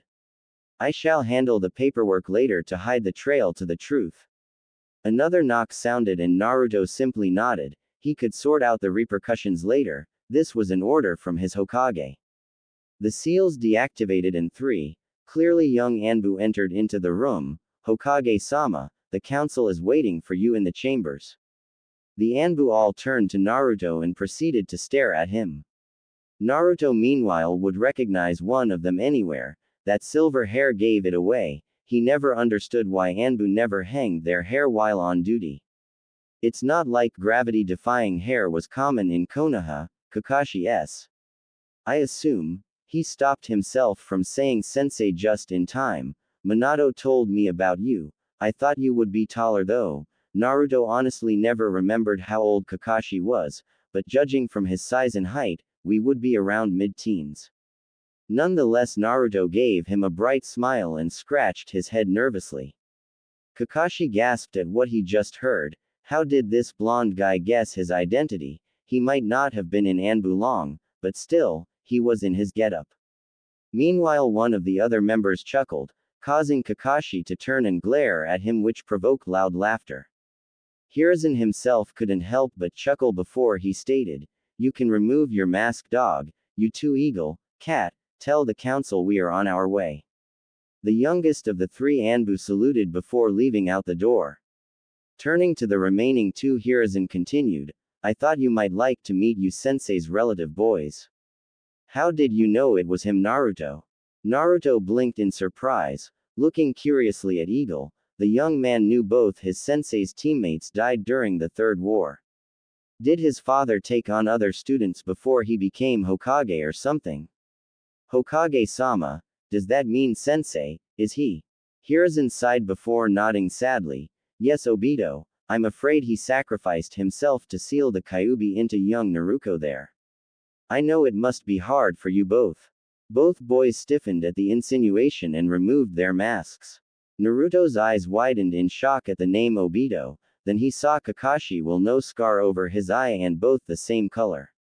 No Sharingan. Then the second boy, the supposed one that changed Kakashi forever, was looking curiously at him. Sharingan activated. I see. Then I swear to protect Sensei's legacy with my life, the Uchiha stated seriously and nodded respectively to Naruto. So you're related to Sensei? We can play this game later, Obito, so you're the one with clones running around the village aiding people. Kakashi narrowed his eyes and seemed to size Naruto up. Naruto himself was shocked still. His sensei, the aloof uncaring man, sounded and looked like Sasuke. Shaking his head to clear his thoughts, Naruto turned back to the Hokage. Well, he's short, young, has silver gravity-defying hair. No offense, Gigi, but any Anbu with distinct features like that should really be wearing a henge. Oh, and nice to meet you, Kakashi. Obito, you sure he isn't the Uchiha though? Naruto said, indicating Kakashi. Obito laughed loudly and clapped Kakashi on the back a few times. Said boy looked murderous if that glare he was giving Naruto was any indication. Obito turned back to Naruto. Thank you for the clones though, they are really helping the process. We have confirmed at least 10 cases where some people would have died without their assistance. Hiruzen cleared his thought. As enjoyable as this discussion is, we can have it later, we have pressing matters to attend to now. Kakashi, Obito, put on your masks back on and come with us to the chamber, you may wish to know how Minato died. Kakashi's face twitched before he bowed. Of course, Hokage-sama. He had hoped the rumors of his sensei's death was false, but he had a duty to complete before he could grieve. Nodding, he placed his mask back on, stood at attention. You get used to Mr. Professional over here, Naruto, Obito stated with as much cheer as he could, as he was once more reminded of his father figure's death, before copying his teammate. Naruto went over to Naruko and saw her sound asleep still before he picked her up. She stirred slightly and he froze for a moment. He sighed in relief and sealed up the crib, walked out of the room beside the Hokage and the 2 Anbu following. None saw the small hidden smile under his hat he now donned. When they neared the council chambers, they could hear the heated voices coming from the other side. With a heavy sigh, the Sandaime Hokage straightened himself, slammed the door open and strode into the room, causing instant silence. He went over to take the Hokage seat. Naruto set up the crib and the boys stood guard at the entrance. Naruto quickly drew silencing seals around the crib before activating them. The room was watching the man curiously. On the way to the tower, they had seen many clones running about, aiding the villagers and shinobi alike. The civilian side didn't truly understand the significance of that many clones, but the shinobi side did. From the sheer number of solid clones alone, this stranger must have at like Biju-sized chakra reserves. A few Junin were already spreading the word that he produced an odd chakra the clan heads recognized as a chakra cloak of a Jinchuriki. As Naruto stood and turned around, he took in their expressions, from the hard, calculated looks of Danzo Shimura, Shikaku Nara and Fugaku Uchiha, to the more curious looks of Sum Inuzuka, Choza Akimachi and most of the civilian side. Then indifferent shinobi faces of Hiyashi Hyuga, Shibi Aburame, Inoichi Yamanaka and the Hokage. Naruto rubbed the back of his head and gave a goofy smile. Hi. Hiruzen cleared his throat, gaining everyone's attention before he stated, as I'm sure you're all aware, I am in the Hokage seat once more, as Minato lost his life against the Kyuubi. Mutters broke out, but as soon as the Hokage cleared his throat loudly, we will discuss that in a moment. He gestured to Naruto before announcing, this is 18-year-old Naruto Uzumaki, formally adopted by Kushina into her clan. She told me herself in her last words that Naruto was family. I shall gather the correct documentation to prove it at a later date. Minato too seemed aware of it. I have already questioned him and believe him not to be a threat to the village. No offense, Hokage-sama, but my Kikaichu are unsettled. This young man appears to have chakra rivaling Kyuubi itself at least. Just who is he? Shibi Aburame stated in a monotone voice. Naruto suddenly thought that Shino was an overexcited child compared to this guy. Mutters broke out again and many of the counselors turned to their leader, awaiting an answer to Shibi's question. Kami, his chakra is so dense, he also appears to have more tenketsu points, almost as if. Hiyashi Hyuga's eyes widened for a moment and he deactivated his eyes and gazed Naruto a curious gaze. My assessment is the same as Aburame and Hyuga, where your chakra is like a strong flame, Hokage-sama, this boy's is like an controlled inferno. His chakra is even denser than Kushina Uzumaki. The only person I've seen with even something to compare to this is Kumo's Jin. Fugaku Uchiha eyes widened as he gave himself his own answer. The Hokage let out a sigh, knowing that with 3 chakra sensors on the council, it would be impossible to delay this information much longer. How they would take that the village now contains 2 demons, or 2 superweapons is another matter. Shikaku then raised his head and asked, can you prove your claims, Yondaime-sama or Kushina knew you? How do we know that they really trusted you? The Hokage might believe you, but we aren't the Hokage. The room as a whole nodded to each other, all wanting to know the answer to this question as well. Knowing the simplest way was to merely show them some techniques, Naruto went through a few hand signs, earth release, dense rock wall, a large glob of mud spewed out of his mouth, that grew and hardened into a thick rock wall. He then raised his arm to it, something Kushina taught me, out of his arms golden chains flew out and wrapped tightly around the rock slab, tight enough to cause cracks on it. I have witnessed Kushina Uzumaki use this technique, although they appear from her back, Hiyashi commented, now with a look of curiosity on his face. Naruto acknowledged the man's words before he stated, proof Minato taught me something he would only teach to those he trusted. Gasps were heard throughout the room, including the door where 2 young Anbu were watching with wide eyes. Naruto then vanished and appeared in front of the rock wall, bringing his arm forward with a shout of, Rasengan. The Rasengan tore through it like tissue paper. Naruto held up the Rasengan to show it was still intact before dispelling it. All the civilians had slight fear in the eyes while the shinobi side were looking at him intently. To do damage like that with 2 techniques, one to capture, the other to execute. Turning his eyes to Shikaku, He raised his eyebrows. The lazy man merely grunted out, "Very well, I believe you. Uzumaki. Yondaime-sama would not have taught you one of his prized jutsu or used who I assume is your daughter from the similarities I can see.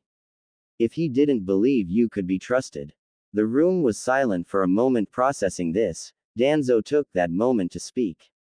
The Yondaime's birth parents were unknown, so there is another option. Tell me, Uzumaki, did the Yondaime believe you to be a blood relative? Mutters broke out as that possibility could be true. Naruto shrugged, "We've never really tested it. DNA tests could be altered, so he was considering using a blood seal test. I believe the Hokage was going to test me with that method if the DNA test proved positive." Naruto noticed many who knew enough about Fuinjutsu narrowed their eyes in thought. If he was related, nothing would happen but the seal releasing what it was meant to.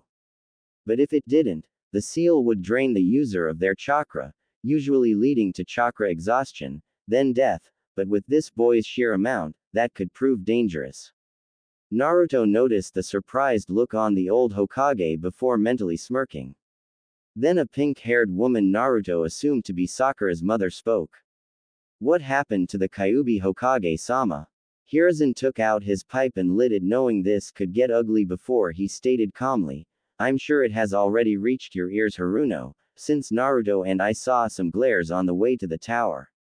Also very astute of you to pick up that little fact. Shikaku, Minato traded his life to seal the beast into Naruko Uzumaki, the daughter of Naruto here." The room suddenly went silent as they watched Naruto carefully to see if he was angry at this happened to his daughter.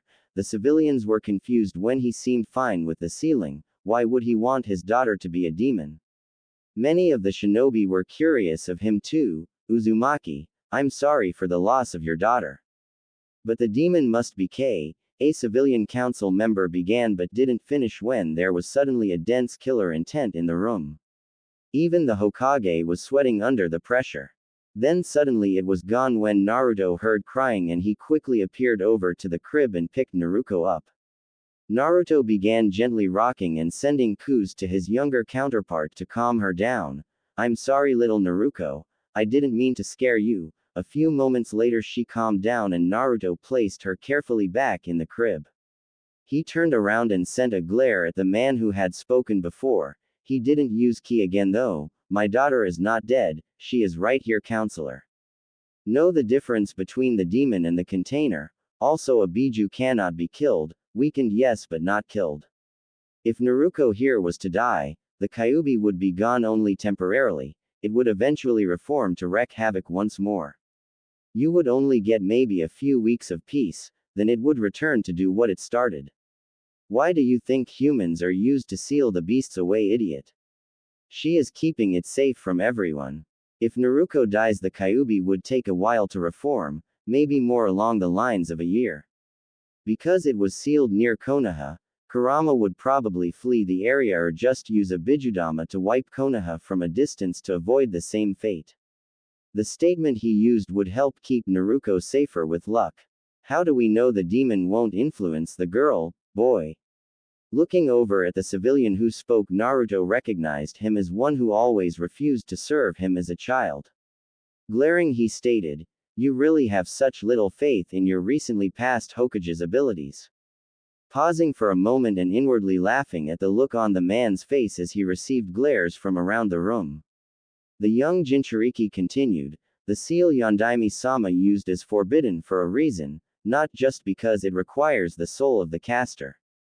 However, it is very effective. The fox will not be able to communicate with Naruko unless the seal is weakened or she is in a near-death situation.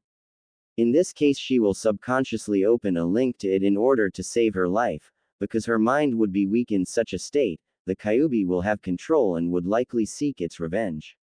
Looking mainly at the civilians to make sure they were listening, he continued, "It won't influence Naruko in the most basic sense unless she is in a heightened state of distress when she summons forth its power.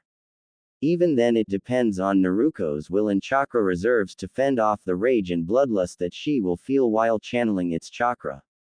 With training in making her a powerful kunoichi, she will use the chakra of the Kyuubi as a power battery in a sense.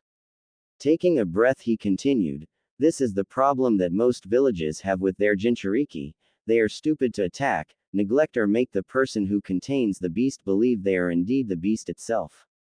Since they will willingly give into the rage and bloodlust whenever they channel the beast's power, the Biju will have a much stronger influence over them."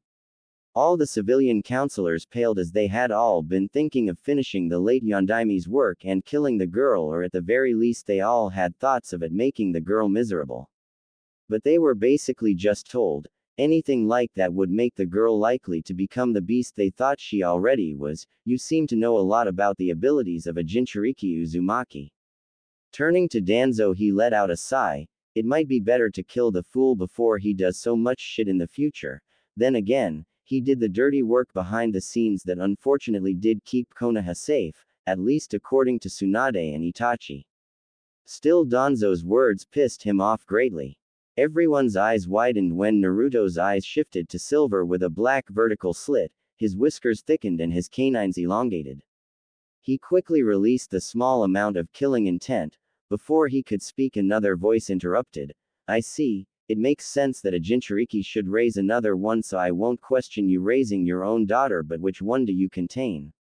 "As far as I'm aware, all of the tailed beasts are accounted for," Fugaku Uchiha asked with a frown. Naruto looked at him and narrowed his eyes, thinking he shouldn't say anything. The Uchiha had the tablet according to Itachi, considering Shisui had the Mangekyu. Just how many other Uchiha did as well. Fugaku was the clan head. There's a good chance that the head of the clan would know about the Juubi. Then again, the Mangekyu didn't state all that was written, only of the Juubi's existence. After a moment, Naruto stated the same as he told the Hokage. "What number comes after 9? "There's a Juubi. How many more are there?" A civilian stated, looked close to a state of panic. The look of shock on the Uchiha clan head's face was Naruto's favorite. Naruto then knew that the man likely did know, at least in part, what information lay on the tablet, if not directly, perhaps from the previous clan head's notes. Naruto waved his hand to dismiss the statement after seeing multiple squirming and worried looks around the room. "None. The Juubi is the most powerful and the most secret of the tailed beasts, which is likely why none of you have heard of it before. It was thought to have been the beast sealed within the legendary Sage of the Six Paths." The council didn't know what to make of Naruto. He was telling them things that they believed to be true, then tossing them aside to state what he believed. "How do we know you are telling the truth of which beast you contain?" Hiashi Hyuga asked stoically. Naruto let out an audible sigh. What reason could he possibly have to lie about this? "Tell the Yamanaka to enter your mind. I guard your memories, so he can't see anything about your past. Are you sure?" "Sure. I mean, I wouldn't want a little clip of when you got curious of the lady's side of the hot springs to play by any chance, would we? I wonder what certain fathers would say, especially considering some daughters look so much like their mothers." Naruto blushed, then paled in short succession, confusing many in the room, thinking it was from Hiashi's question. Turning to Inoichi, "Inoichi, feel up for confirming what I stated?" The big boy promised to behave. I really hope he behaves." As suddenly the scene he witnessed between some of his age group in the hot springs popped up in his mind very clearly. He knew it was the Juubi and he couldn't help the perverted blush that came upon his cheeks. "How did you know who I am?" the blonde mind master asked with a frown of his own. This was starting to piss Naruto off a bit. He showed Minato apparently trusted him, so why wouldn't he talk about those that served on the council to advise him? Seriously, it was stupid on their behalf. Naruto, despite his irritation, calmly replied, "For one, if Minato trusted me enough to teach the Rasengan and advanced Fuinjutsu, then why wouldn't he tell me of the important figureheads of the village? But if you must know, I figured out you were a member of the Inoshika Cho trio Minato spoke highly of, that was made famous in the last war, especially when Shikaku there binded me with his shadow with you and Shuza flanking him," said shadow user muttered out, "Troublesome." Inoichi turned to the Hokage who nodded before he walked over to Naruto and placed his right hand on his forehead. The room was silent waiting for confirmation. Inoichi appeared in a barren wasteland. Everything seemed darker than it should be. Nothing appeared to be around except for the small foliage of trees in the distance. This was where he assumed the memories were. Confusion hit him as to why Naruto would have a mindscape. Most people he could just touch their mind and access the memories. Some extremely skilled shinobi could create mindscapes, but never in one so young. Being a ninja, he cautiously approached the trees while gazing the area. His instincts told him to turn, so he did so and gaped at what he assumed should be the moon. Instead, it was like a giant eye, watching the area intently. It looked like some sort of mutated Sharingan. A low growl was heard and Inoichi stiffened, a massive boom and the ground shaking beneath him. He knew what it must be. Turning around slowly, the man who considered himself mentally prepared for anything stared in complete fear at the creature in front of him. He just earlier today stood in front of the Kyuubi, but it held nothing to this feeling. The beast seemed to be shrouded in darkness, with a body matching the Kyuubi. That's where the similarities ended. This creature had a head with multiple spikes coming off it, making it seem darker than Kyuubi, more demonic. As if sensing this, the beast smiled, showing off its razor-sharp teeth that seemed to cover its entire jawline. Then its single eye opened. Gazing intently at him, "What's wrong, boy?" Inoichi fled the mind immediately as he saw the eye. "Oh Kami, Uzumaki, what the is that? Why isn't that thing in a cage? I've never heard of the beast being loose in one's mindscape. What's to stop it affecting your mind?" Naruto inwardly sweat dropped. "What did you do?" Asked him what's wrong. Sighing, he decided to answer a mixture of the truth with his knowledge of the Yamanaka beliefs to satisfy the man. "My mind, my rules. Beastie gets a greater taste of freedom within my mindscape. I can use his chakra with my own when I need to. Makes our existence together more bearable. You should know mind defenses utilize chakra. What did you think I meant when I said chakra can stop the influence of the beast?" "Well, Inoichi-san, did this, a beast, have 10 tails? Also, could you describe it?" the Sandaime asked of the mind jutsu user. The mind user gave a stiff nod. "Hokage-sama, that thing makes the Kyuubi seem like a puppy." Wide eyes met his statement as he went on to describe it. When he got to the eye description, Fugaku's eyes activated his Sharingan and he looked at Naruto intently. The aged leader nodded back. He thought of what Naruto told him before about the treatment of Jinchuriki. Giving the council a harsh glare, he stated, "Very well. At this point, the word of what you and your daughter likely or cannot be prevented, Naruto. However, as of now I am making it law under penalty of death, that no newcomer to the village, any child under the age of 2 and any future children born within Konoha, shall be told the truth of our newest Jinchuriki duo." The council was in an uproar, the civilians shouting about the safety of the children. The shinobi side merely watched Naruto's reaction and some sweat dropped when he appeared to not be listening. "Silence," the Hokage roared after the civilian side didn't look to be calming down. "They will not learn of the Kyuubi being sealed in young Naruto. The children and newcomers will be told the Kyuubi was killed by the Yondaime at the cost of his life. Is this understood? If it is not, I will order seals be placed on all who I believe will not keep the greatest secret of the village. In case you idiots haven't figured it out, we have the likely most powerful shinobi in our ranks as of now, as well as the potential in his daughter. You will not cripple our strength with your fears." Although he did do some interesting things that he could remember while drunk, kissing Sakura and ending up in a wall was well worth it. Although he decided to act like that never happened, even when she tried to pursue it later down the road, he felt his feelings for her had faded over time. It just was the kiss that made him realize it. The time he awoke to kunoichi from various villages on some sort of makeshift bed freaked him out slightly, but he was able to suppress the memories unless Kurama felt like being in.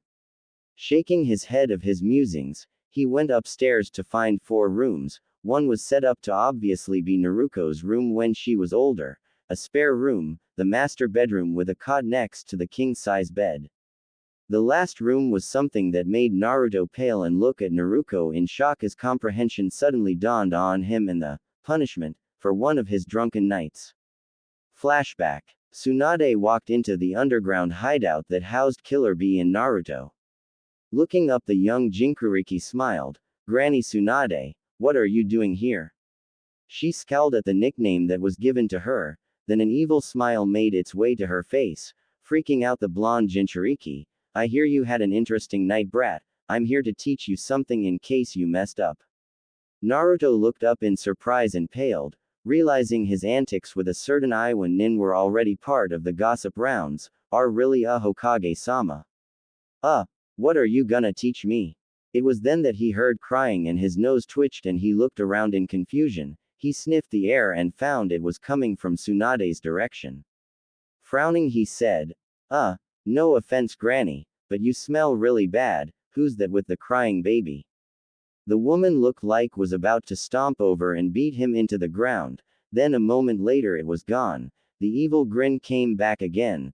Oh, it's not me that smell is coming from, Naruto. It's her. She indicated the baby before her smile widened.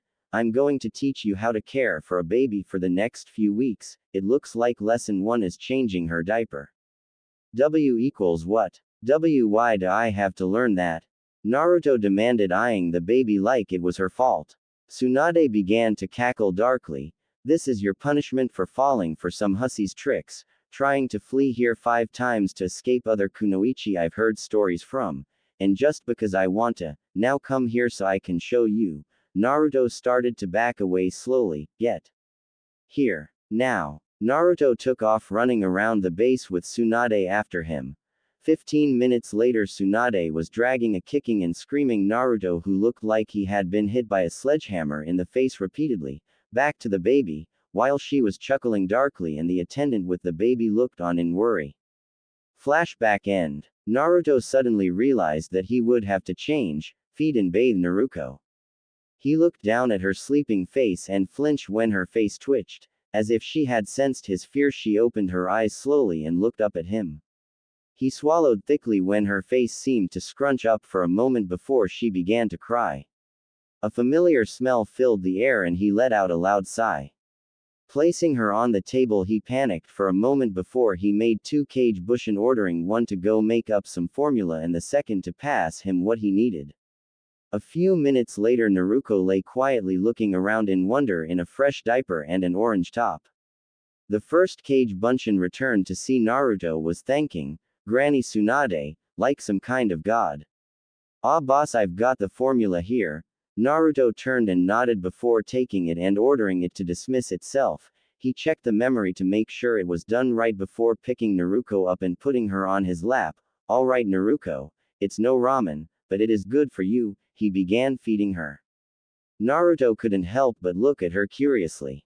The Kyuubi must already be strengthening her muscles because she was trying to hold onto the bottle herself. It could also be because of the fact she's got Uzumaki blood. They are renowned for their longevity and large chakra reserves that could be playing its part as well. Sighing, Naruto realized that anyone would see this as strange, especially those at the orphanage. He vaguely wondered if they actually fed him in those first few weeks.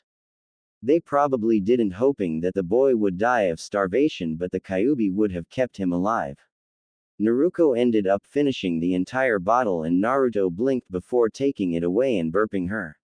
She seemed content then and Naruto let out a sigh before heading to the master bedroom, placing her in the cot and looking down at her. Well, it looks like life's gotten a lot more interesting, huh, Naruto? He couldn't help but chuckle at the concept of raising your younger self, that is actually the opposite gender. With a deep sigh, knowing it was unlikely he could ever get back to his own world, since the mechanics behind his arrival to this exact point in time was unknown. Even then, he doubted he would want to go back to that world, where only a few of his friends remained alive. I promise I'll protect you, Naruto. The parent I always wished I had growing up. He created 2 Kage Bunshins to grab some formula or diapers if the need arises before laying down and trying to get some sleep.